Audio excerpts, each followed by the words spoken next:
Welcome back to Damal Consult Career Academy, the channel that helps you prepare, perform, and succeed in your job interviews. In today's video, we're diving into the most common clinical support worker interview questions and answers, along with top tips to help you impress your interviewer and land the job.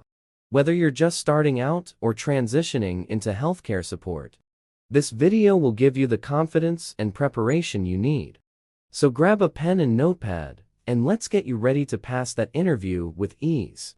1. Can you tell us about yourself and your experience in healthcare or support roles? My name is Thomas, and I am a compassionate and reliable healthcare professional, with over 6 years of experience working in clinical support and patient care roles.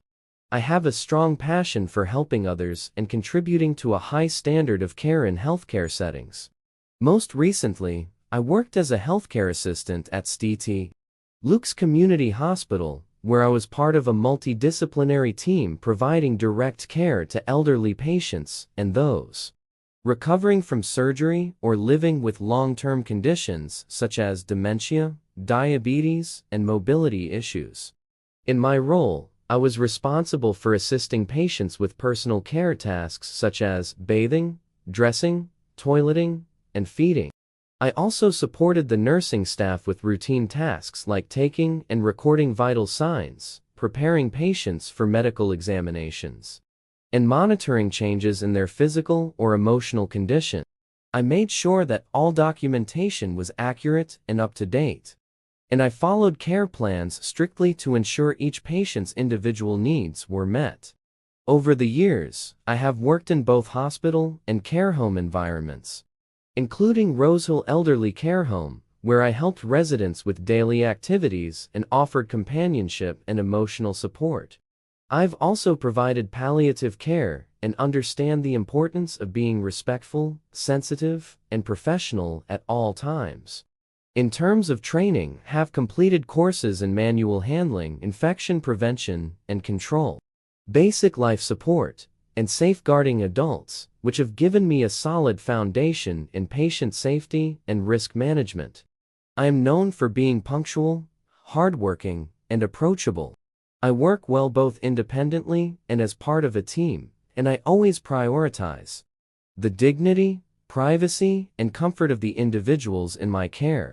I'm now looking forward to the opportunity to join your organization as a clinical support worker, where I can continue to grow, contribute meaningfully to patient care, and support your healthcare team in delivering excellent service. 2. What do you understand by the role of a clinical support worker? The role of a clinical support worker involves providing direct care and practical support to patients under the supervision of qualified healthcare professionals, such as nurses or doctors. Clinical support workers play a vital role in maintaining the comfort, dignity, and safety of patients, while also helping healthcare teams deliver high-quality care. In this role, you are responsible for assisting patients with personal care tasks such as bathing, dressing, feeding, toileting, and mobility. You also help monitor patients' conditions by taking vital signs, like temperature, pulse, and blood pressure, and reporting any changes to the clinical team. Additionally, clinical support workers are expected to maintain a clean and safe environment, support infection control procedures, and contribute to accurate record keeping and communication within the care team. Beyond physical support, a clinical support worker also offers emotional reassurance, promotes independence, and treats each patient with respect and compassion. The role requires strong communication, empathy, patience, and a commitment to putting the patient's needs first. In summary, a clinical support worker provides essential hands-on support that enhances the patient experience and contributes to the smooth running of the healthcare setting. Before we proceed further in this video, if you're currently preparing for a clinical support worker role, then this is exactly what you need. Our 50 Clinical Support Worker Interview Questions and Answers ebook is now available for instant download. Click on the sealer or fourth wall link in the description box below to grab your copy. It's very affordable and we're currently offering a 70% discount, so don't wait. And there's more if you're interested in a few extra interview tips, plus a free PDF with 10 bonus interview questions and answers. Just send us an email or a quick WhatsApp message. In addition to our 70% discount, we've got a special bonus offer: buy one, get one free. When you purchase any of our ebooks, you'll get one extra ebook of your choice absolutely free. Just send us an email or WhatsApp message after your purchase, letting us know which bonus ebook you want, and we'll deliver it to you within 48 hours. You can also join our exclusive WhatsApp group to connect with others preparing for the same role. The link is in the description below. Want personalized help? Book a one-on-one coaching session with us using any of the links in the description box. To order now, visit Sealer.co or click the fourth wall link. For any questions, chat with our online support on WhatsApp or email us. Don't miss out. Get your copy today and ace your interview. 3. How do you handle working with patients who may be distressed, confused, or aggressive? In my 6 years of experience as a healthcare support worker, I've often worked with patients who are distressed, confused, or occasionally aggressive, especially those with dementia, mental health issues, or those in pain or unfamiliar environments. When faced with such situations, I remain calm, patient, and professional. My first step is to listen carefully to the patient, show empathy, and try to understand the root cause of their distress or confusion. Sometimes it's fear, discomfort, or even a communication barrier. For example, if a patient becomes agitated, I speak in a calm and reassuring tone, maintain appropriate body language, and give them space while ensuring their safety and that of others. I avoid raising my voice or arguing, and I always follow de-escalation techniques as taught in my training. If a patient is confused, I gently reorient them by explaining where they are and what is happening, using simple language and familiar cues. In cases of aggression, I prioritize safety. I alert senior staff when needed and follow all safeguarding and incident reporting protocols. I also document the behavior accurately and share relevant information with the nursing team so that the care plan can be adjusted if necessary. Ultimately, I believe that compassion, clear communication, and a person-centered approach are key to managing challenging behaviors and building trust with vulnerable patients. 4. Describe a time you had to work as part of a team in a healthcare setting. One time that stands out was during my role as a healthcare assistant at St. Luke's Community Hospital, where I was part of a multidisciplinary team caring for elderly patients recovering from surgery. We had a particularly busy week due to a sudden increase in post-operative admissions, and one of our patients developed complications overnight. Our team needed to act quickly and coordinate care to stabilize the patient, manage her pain, and ensure she remained calm and closely monitored. As the healthcare assistant on shift, it was my responsibility to support both the nursing team and the patient directly. I worked closely with the nurse on duty by helping reposition the patient, taking her vital signs regularly, and reporting any changes immediately. I also coordinated with the physiotherapist and dietitian to adjust her care plan. I ensured that the patient's notes were accurately updated and supported her emotionally, reassuring her and her family throughout the process. In the end, the patient was stabilized and recovered well after a few days. Our teamwork made the care process smooth, efficient, and patient-centered. That experience reminded me how critical communication, collaboration, and mutual respect are in a healthcare team. It also strengthened my ability to stay calm under pressure and work effectively with others to prioritize patient safety and comfort. 5. What steps would you take to maintain patient confidentiality and dignity? Maintaining patient confidentiality and dignity is one of the most important responsibilities in healthcare, and I take it very seriously. To protect confidentiality, I ensure that I never share a patient's personal or medical information with anyone who is not authorized to receive it. This includes speaking discreetly in appropriate settings, avoiding discussing patient details in public areas, and keeping written records secure at all times. I also make sure to follow the organization's data protection policies, including GDPR guidelines, when handling any sensitive information. In terms of maintaining dignity, I always treat patients with respect, regardless of their background, condition, or ability. For example, I make sure to knock before entering a patient's room, address them by their preferred name, and explain procedures before carrying them out. When assisting with personal care, I always ensure privacy by closing curtains or doors and only exposing the areas that need attention. I also give patients choices whenever possible to promote independence and control over their care. Simple actions like asking for consent before helping, listening to their preferences, and encouraging them to do what they can for themselves all go a long way in maintaining their dignity. Ultimately, I believe that treating patients with confidentiality and dignity is about showing empathy, professionalism, and respecting their rights at all times. 6. How do you prioritize tasks during a busy shift? During a busy shift, I prioritize tasks by first considering patient safety, urgency of care, and the individual needs outlined in each patient's care plan. I start by reviewing any handover notes from the previous shift to understand which patients require immediate attention, such as those needing medication, assistance with toileting, or close observation due to changes in condition. For example, if I'm supporting several patients and one needs help with mobility while another has missed a meal or medication, I assess the time sensitivity and potential risk of each task.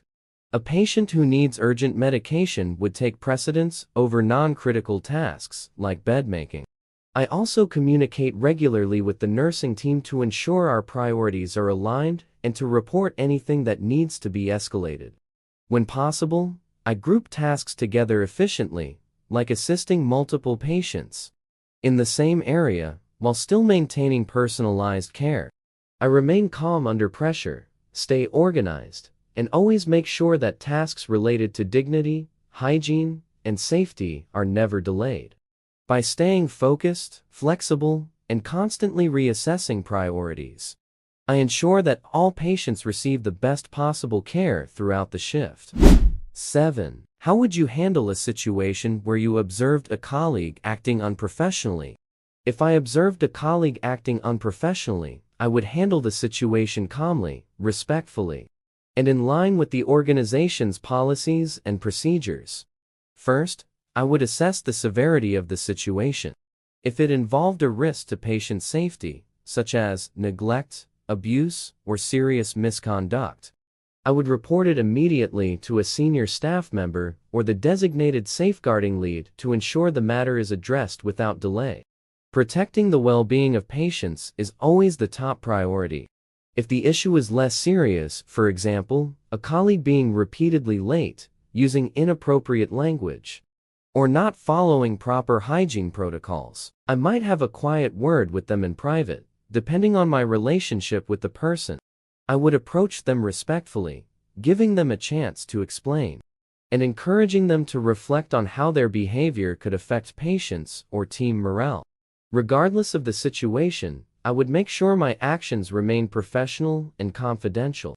If necessary, I would document what I observed and escalate the matter formally to my supervisor or manager, especially if the behavior continued or had the potential to harm others.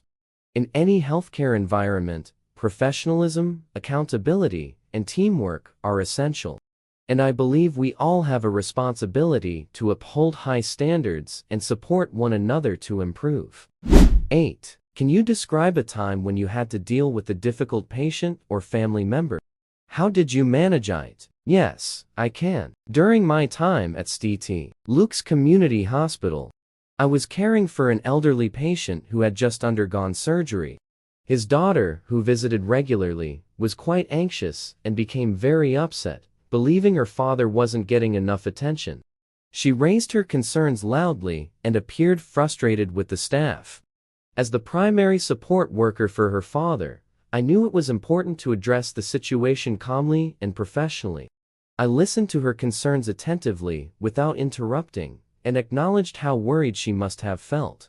I explained the daily care routine we were following and reassured her that her father's well-being was a top priority. To further ease her concerns, I arranged for the nurse in charge to speak with her about his medical progress. I also made it a point to update her during her visits, hearing how he was eating, sleeping, and responding to care. Over time, her attitude changed. She became more cooperative and even expressed gratitude for the way we were handling his care. That experience taught me how important it is to remain calm, empathetic, and communicative when dealing with family members who are under stress. It also reinforced the importance of working closely with the wider healthcare team to provide reassurance and quality care. 9. What do you do to ensure infection control and hygiene standards are followed? As a clinical support worker, I take infection control and hygiene standards very seriously because they are essential for patient safety, staff well-being, and the overall integrity of the healthcare environment. To ensure these standards are consistently followed, I adhere strictly to infection prevention protocols such as regular hand hygiene, washing my hands thoroughly before and after every patient interaction, and using alcohol-based hand sanitizer when appropriate. I always wear the correct PPE like gloves, aprons, and face masks according to the level of risk and the procedures being performed. I follow the 5 moments of hand hygiene as outlined by WHO, and I make sure to properly clean and disinfect equipment after each use to prevent cross-contamination. I also ensure that waste is disposed of correctly using the color-coded bin system, and I keep patient areas clean and uncluttered. In addition, I stay up to date with training on infection control policies, and I report any potential hazards, spillages, or breaches immediately to my supervisor or nurse in charge. By maintaining these practices daily and encouraging others to do the same, I help create a safe and hygienic environment for both patients and staff. 10. Why do you want to work as a clinical support worker, and what makes you suitable for this role? I want to work as a clinical support worker because I am passionate about helping others and making a real difference in people's lives, especially those who are vulnerable or going through difficult health challenges.